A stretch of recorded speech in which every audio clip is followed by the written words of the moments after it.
My parents gave my room to my brother's pregnant girlfriend and shoved me into the garage. After 3 years of paying for everything, I walked away. I'm 26, work in construction management, and I was today's age when I realized what family meant. I've been carrying these folks for 3 years straight. Mortgage, utilities, groceries, and repairs are all on me. Dad has been on disability since his back went out at the warehouse. Mom cannot leave the house without experiencing anxiety. My brother earned a PhD in job hopping and unemployment benefits. Growing up, I was always the trustworthy and responsible one. While my brother was off getting high behind the Dairy Queen, I was working summers on Dad's roofing crew. I learned early on that work meant money, and money meant freedom. I attended community college for construction management while living at home.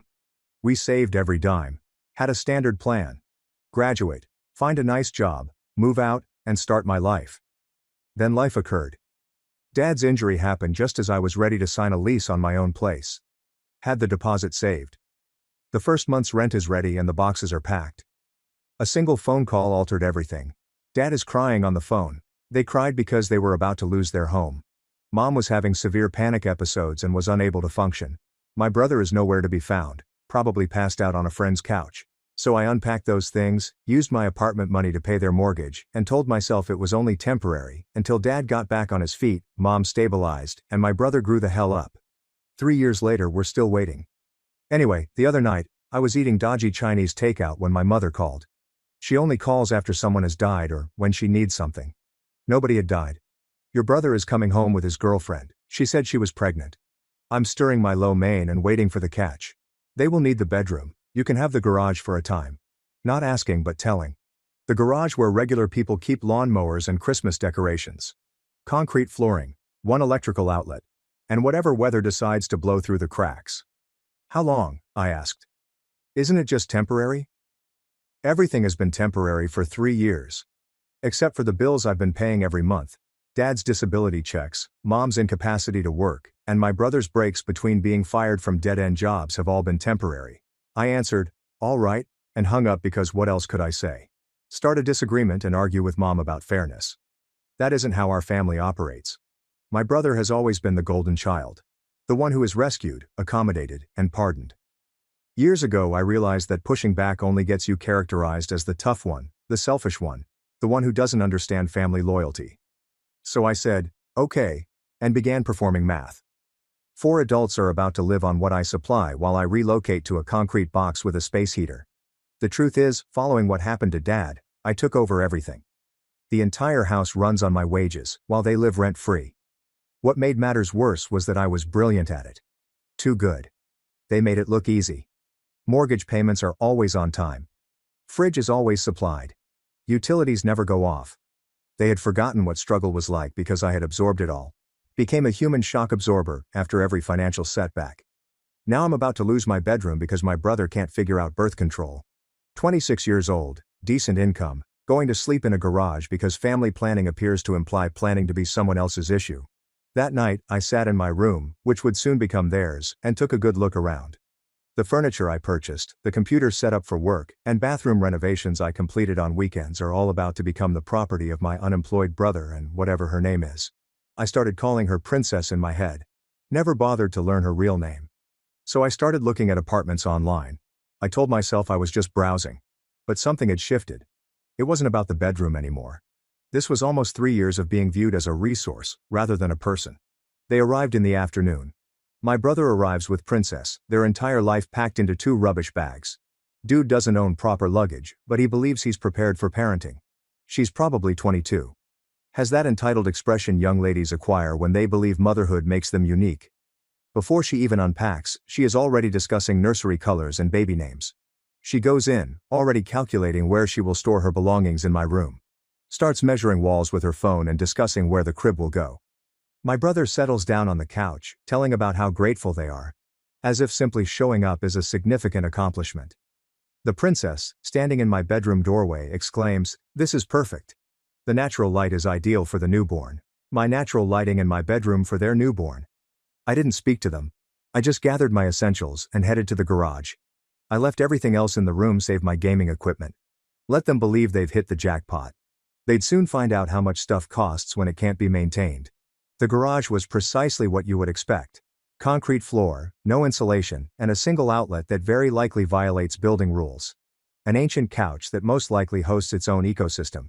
Because the window does not close, whatever weather decides to visit also becomes my weather. Set up my sleeping bag on the infected couch. I plugged in the space heater that seemed like it was about to die and sat there in the dark listening to them upstairs moving my belongings, getting comfy in my place, and watching Netflix. He could hear his girlfriend squealing over the walk-in closet. I created a walk-in closet last year, which expanded what was formerly a conventional closet. I spent 3 weekends building it out, hanging drywall, and adding shelving for myself. Now it serves as storage for Walmart maternity outfits. That's when it struck me.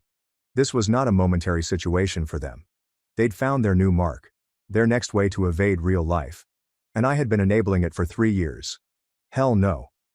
That night, I began making concrete plans, looking at flats and calculating how much it would cost to get myself out. They were unaware of certain bank accounts.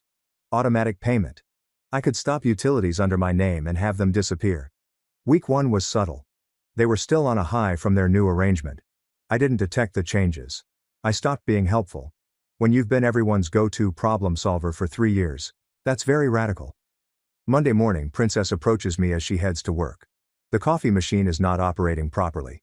I stare at her, then at the coffee maker, back at her, say nothing, and walk away. All I could think of was who informed her I was the one who fixed things in this house before approaching me like that.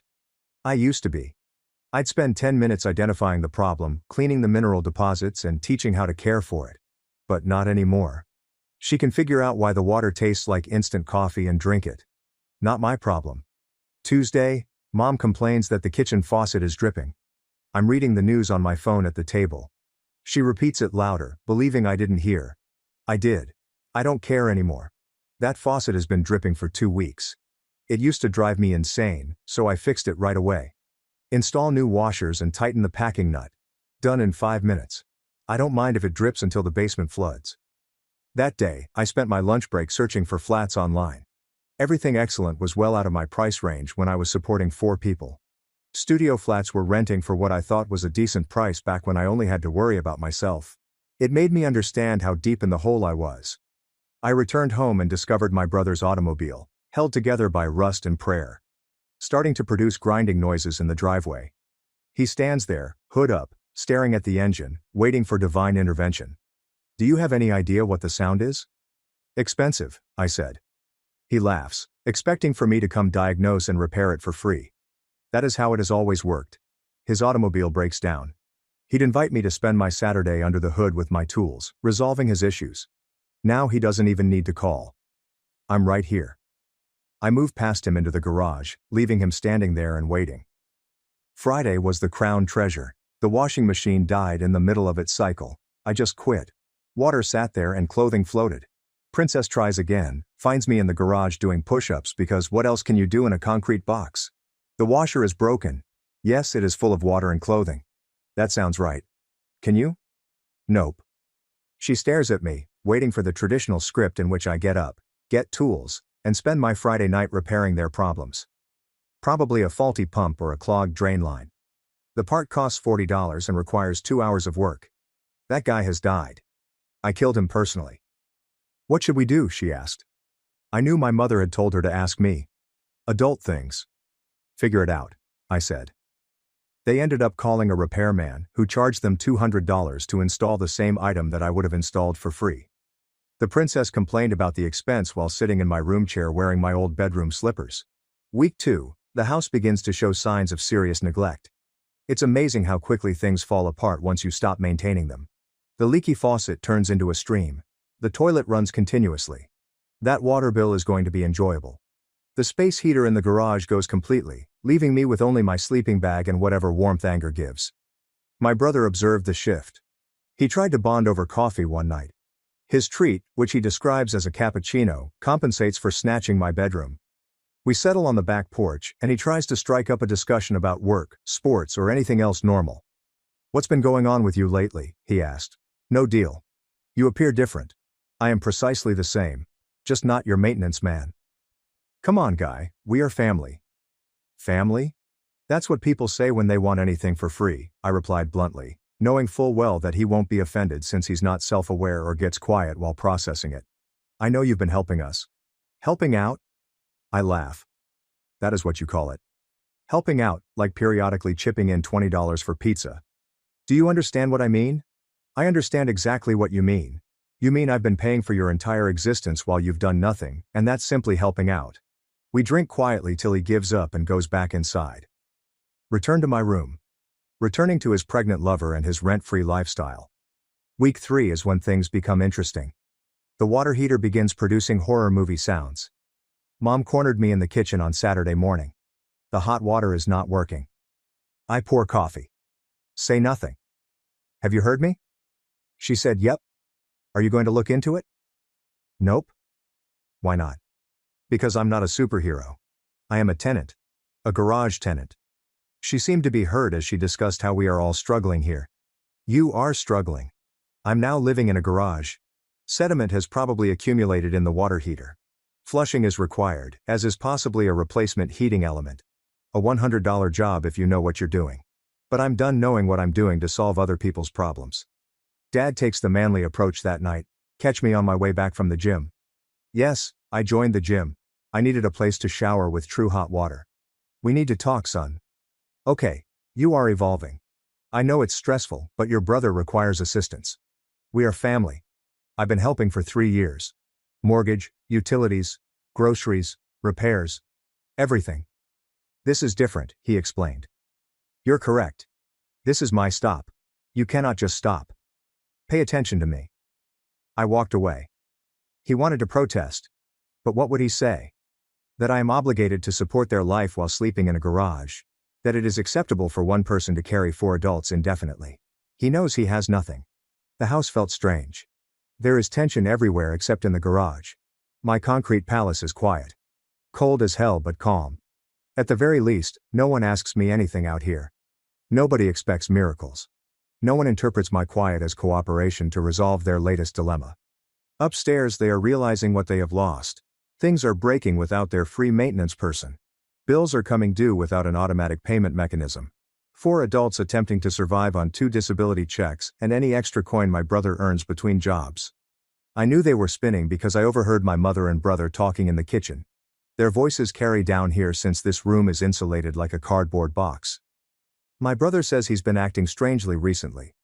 There is a real attitude problem. I've noticed, Mom says. Since we asked him to take over the garage temporarily, you'd think we were asking him to sleep outside, right? It's not like we're kicking him out. We're simply making place for the baby. Some folks simply cannot tolerate change. He has always been tough when things don't go his way. Mom stated, I'm listening to this conversation about my attitude problem while sitting on a moldy couch wearing a jacket because there's no heat. The attitude problem of the person who has been paying their mortgage for 3 years. The next morning, Mom approaches me in the kitchen before I leave for work. I'm getting coffee and attempting to get out the door when she blocks my way. We should chat about your attitude lately. My attitude? What? Mom. Am I a teen? You should be grateful we allowed you to stay at all. She continues to make things difficult. It'll be a few nights in the garage. Stop being selfish. I'm holding my coffee mug, gazing at this woman who hasn't paid a bill in 3 years and urging me to be thankful for sleeping in the unheated garage of the house I keep running. The golden child inherits my room, and I should be thankful for concrete and mold. You are correct, I say. I should feel grateful. After they realized there was no other option but to deal with it, I noticed them rationing items. Cheaper toilet paper, generic food, and lights that switch off when people leave the room. During that period I relocated my tools to a storage unit across town, began buying groceries only for myself and storing them in a cooler in the garage, and set up mail forwarding to a P.O. box. Utility disconnections are slated for the end of the month. And finally signed a lease on a nice 1-bedroom apartment across town, 2nd floor, proper heating, my own bathroom, and a balcony overlooking the park. It's crazy how desirable basic dignity appears after sleeping in a garage. The apartment hunt was quite relaxing. Every place I looked at, I considered how much it would cost to keep just for myself. Utilities for 1 person, groceries for 1 person, and cable fees split equally. The mathematics was amazing. What I'd been spending on 4 people would provide me with enough money to live comfortably alone. The house was progressively disintegrating. The water heater died totally. No hot water for anyone. Toilets are still running, squandering hundreds of gallons every day. Kitchen faucets began flooding the basement every several days. Surprisingly, my brother got a job at a grocery shop, but he only lasted 11 days before being dismissed for phoning in sick 3 times. Princesses were becoming bigger, more demanding, and more expensive. I began to get cravings that required quick treatment and my gas money. "We need pickles and ice cream." She had announced it at 9 p.m. I told her, "Sounds like your problem, but I'm pregnant, not my child. He's your nephew, and you're being extremely unsupportive. I'm being very honest." She'd storm off to get my brother, who'd figure out how to get to the store without a functional vehicle. Usually meant begging for rides from neighbors or walking 3 miles. I also saw they were eating a lot of ramen noodles. Everything is a discount brand. The princess is moaning about being unable to purchase prenatal vitamins. My brother is trying to fix his car using YouTube videos and prayer. Mom and dad were learning how much it costs to manage a family. After 3 years of me handling everything, they had forgotten basic math. Mortgage payment, $1,400.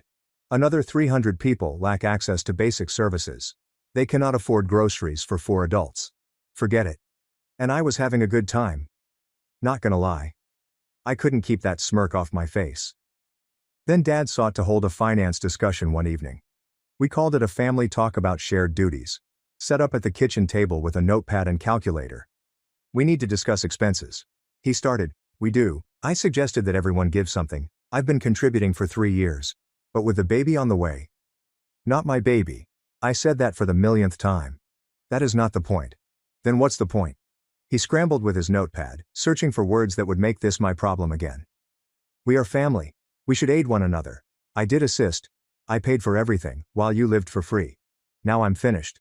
You cannot just forsake us. I am not abandoning anyone. I'm sleeping in the garage. You are the one who abandoned me first." The princess perked up from the couch. "We have never asked you to pay for everything." I turned to face her. "Really look at her. You never asked because you didn't have to. It's just happened. And once it began, you ensured that it continued." "That is not fair," she said. "Fair. You are sitting in my chair in my room, wearing my bathrobe, whining about bills and a house that I pay for. Let's talk about fairness." Mom began crying. I'm not sure why exactly. The princess huffed up the stairs. My brother merely sat there, perhaps calculating how many packs of cigarettes he could buy if he avoided the payments. That's when Dad took out a piece of paper. "I've been running numbers. If everyone contributes equally." "Dad, stop," I replied. "Please hear me out. If we divided everything 4 ways," I said. "Stop. It would only cost about $600 each." He continued. I was finished with that. I cut him off. "Dad, look around. Look at this house. Look at your unemployed son and his pregnant girlfriend. Look at your wife, who is unable to work. Take a look at yourself on disability. Where is 600 times 4 meant to come from?" And let me tell you, the silence was lovely. Pure mathematics cuts through 3 years of delusions. After that life-changing meeting, I began moving things out one by one, nothing evident, nothing they'd notice. Important documents, essential tools, and anything else I needed. They abandoned the furniture, the television, and anything else on which they had grown dependent. I started working overtime to save every dime. Not because I needed it. Supporting one person is easy after supporting 4. But I wanted options. I wanted to walk away clean. I wanted to be able to disappear totally if necessary. I had planned to leave permanently that morning. I dropped by early to get the last of my belongings. That's when I witnessed something that changed everything. A college student, maybe 20, was standing on the driveway with my brother. They were headed to the garage. My brother was gesticulating as if he were showing off premium real estate. I parked down the street and watched. My brother is giving this youngster a comprehensive tour of my garage, highlighting the electrical outlet as a premium feature, displaying the concrete floor, and even presenting the broken space heater that left me cold for weeks. Rustic living spaces. I heard him say, "Ideal for the student budget." Kid was nodding, taking pictures with his phone, and appearing engaged. My brother has that salesman smile he employs when he's trying to trick someone. He used the same smile when he borrowed $2,000 from me 3 years ago for necessary auto repairs, which became a down payment for a jet ski he sold 2 months later. The child inquired about parking, access to the house, and whether utilities were included. My brother responds as if he owns the place, discussing joint kitchen privileges and laundry access, and making commitments with resources that are not his. I walked over casually. "What's going on here?" The child seems confused. My brother appeared to have been caught red-handed. He claimed he was just showing him the space. What amount of space? The garage is for rent. I looked at him like, what the actual hell? This absolute piece was attempting to rent out my garage, the concrete box he'd sentenced me to, the area I'd been sleeping in while paying for his existence. How much are you asking? He said it would be $450 per month, including utilities. $450 for a garage without insulation, one outlet, and a broken space heater. The same garage that wasn't adequate for him and his pregnant girlfriend is now considered premium enough to charge rent. The kid was pulling out his phone, most likely to make a Venmo deposit. My brother was mentally counting money, deciding which video games he'd buy with his new paycheck. I clearly could not let this happen. I stood between them. Walk away, kid. This isn't legal, I explained. What do you mean? He does not own this property, cannot rent what is not his. But he said dash. He says several things. None of these are true. Do you want to live in a garage? Find one that is available for rent. The boy looked between us, understood he had entered into family turmoil, and bolted. Smart youngster. My brother began babbling about the need for income for the infant under temporary conditions. You threw me out of my bedroom and put me in a garage, I said, now you're trying to rent that garage for a profit. It isn't like that. So what is it like? You are leaving regardless. How did you know that? He shut up, realizing he had spoken too much. Someone had gone through my belongings and found things missing. Instead of asking me about it like a normal person, he chose to capitalize on it. I attempted to calm myself down before smashing his face. You went through my belongings. Mom discovered several items were missing, therefore you decided to rent out my current living area. He scoffed. This isn't your space. Every month I pay the mortgage on this house, 3 years. That does not mean. It means everything. The beautiful part was his logic. The garage wasn't suitable for him and Princess, but it could be rented out to a college student for a profit. They required my bedroom for comfort, but my misery presented a financial opportunity. I left him standing and went inside. I found my parents in the kitchen, having coffee I'd paid for in a house I'd kept running, talking about their day as if everything was normal. So, your son wants to rent out the garage. I casually dropped it. Apparently, they had no idea what their golden baby was doing. Mom seemed puzzled. Who is it rented to? Random college student. $450 a month for the space he put me in. Dad's face changed. He asked, what? I told him.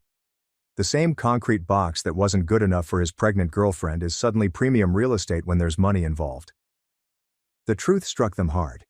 They'd been so intent on helping my brother with his pregnancy that they'd forgotten who kept the house running. Now, their unemployed kid was attempting to profit from space that belonged to the person who paid for everything. Dad's eyes widened as he considered what losing me would mean. No mortgage payments, no utilities, and no safety net. They had no savings, nowhere to go, and no backup plan. That's, Dad started, and then stopped. There's no good way to complete that phrase. Entrepreneurial, I suggested. Creative issue solution and inventive revenue generation. That idiot is trying to illegally rent out your property, he added, his words strangled. If you contact the cops or a lawyer. He didn't finish the statement, but I could see him losing control.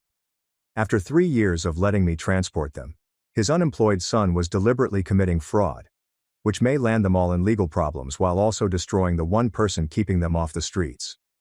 Where is he? Dad asked. Driveway. Probably posted the listing online already. Mom shook her head. He would not. He would. He did. He is.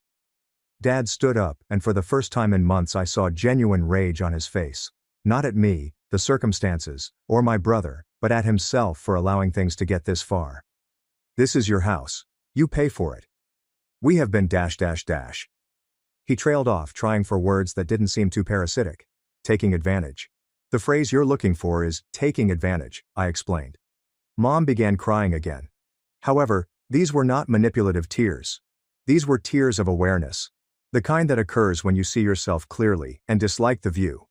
We never intended for things to turn out this way. Nobody intended for it to come to this, yet here we are. We assumed it was temporary. We figured we'd get back on our feet. When? It's been 3 years. When precisely were you going to get back on your feet? There was no plan, so they all shut up. There had never been a plan. They simply found a solution that worked for them and determined it was permanent. Dad went for the door. I will tackle this. No, I stopped him. I will manage it. I handle everything else around here. I came back outside to see my brother still in the driveway, now on his phone. Probably researching tenant rights or something, trying to figure out how to make this work. Perhaps he might contact other college students and start a bidding war for my concrete palace. Get off the property, I said. What? He got taken off guard. Get off my property now. You cannot just. I can. I do. I am. Dad and Mom had followed me outside. The princess arrived in the doorway, lured by the ruckus. The entire family gathered for the last show. This is absurd, my brother exclaimed, looking to my parents for support. Are you serious about kicking me out over this? I am not kicking you out yet. But you're not going to rent my garage to anyone. This is not your garage. Everything here is mine. The house, the garage, the food in the fridge, and the electricity you need to charge your phone. All mine, paid for by me, and your visitors. The princess decided to join in from the doorway. We have rights. You have nothing.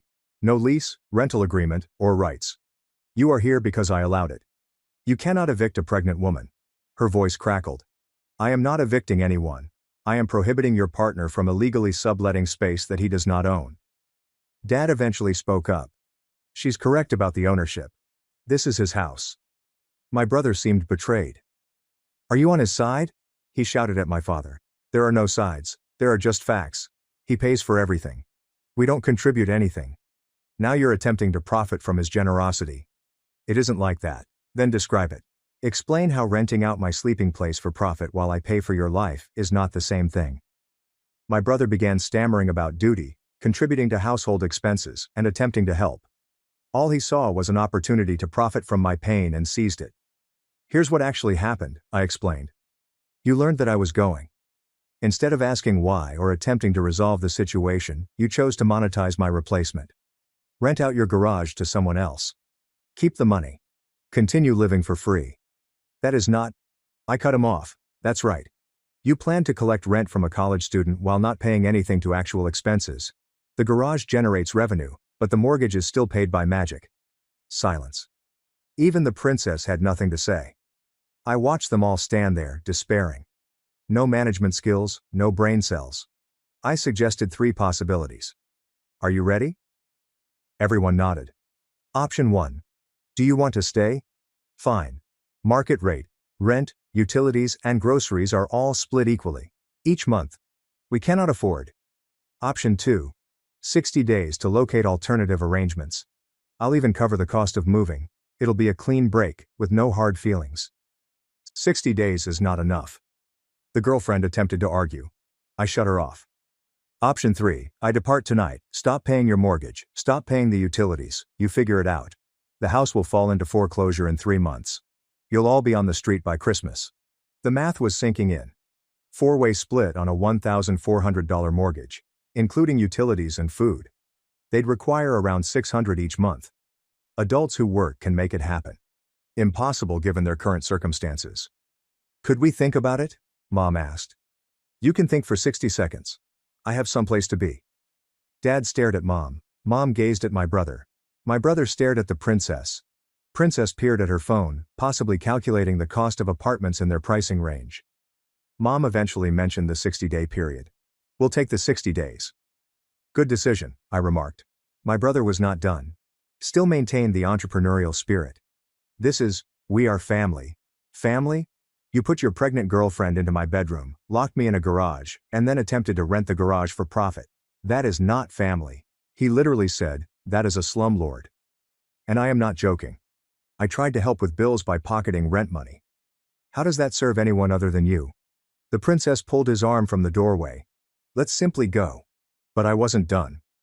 3 years of swallowed words were approaching. Do you know what the family does? The family expresses gratitude. The family contributes. Family members do not treat one another as servants while living for free.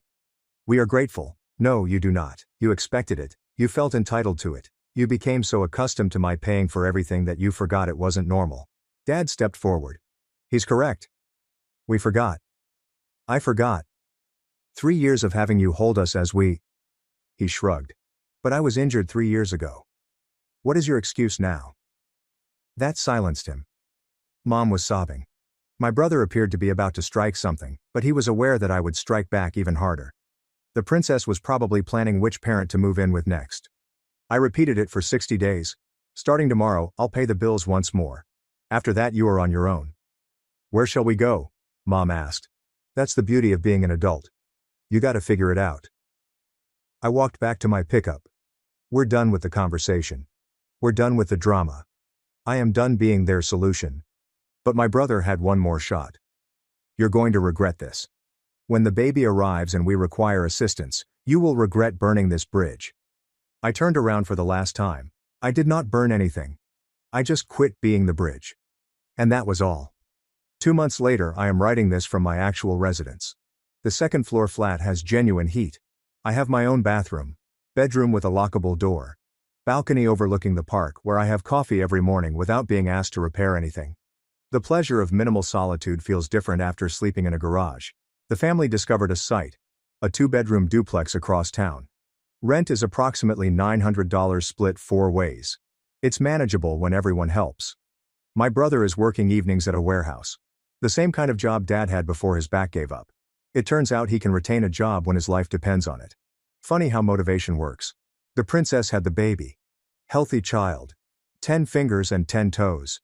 There is no chance of me babysitting. They named him after our grandfather. Most likely in an attempt to win family points. Mom acquired a part-time job at a craft store. It turns out that her anxiety is controllable when staying at home is not an option. Dad is performing consultancy work from home, employing talents he had neglected while someone else paid the bills. They are struggling. Of course they are. That's what happens when you're suddenly forced to be an adult after a 3-year vacation. But they're coping, surviving, and discovering how much things really cost when you have to pay for them yourself. I received a text from my brother last week. Rent is due tomorrow, and we are short $40. I did not respond.